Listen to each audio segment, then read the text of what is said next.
Hej, jeg vil fortælle dig om vandets kredsløb.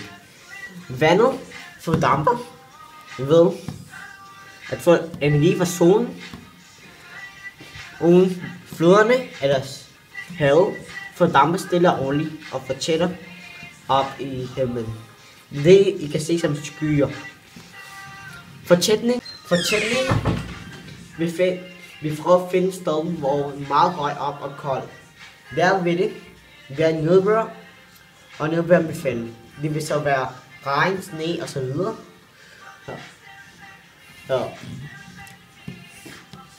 Regn eller sne vil komme i søer eller tilbage til havet. Det resten af vandet vil være planter eller ved søer, som vi drikker af, som planter får af, som til at lave fotosyntese. Det her er fotosyntese og respiration. Når en plante får energi fra solen, H2O fra nedbør og CO2 fra levende væsener, så skaber den H2O og sukker.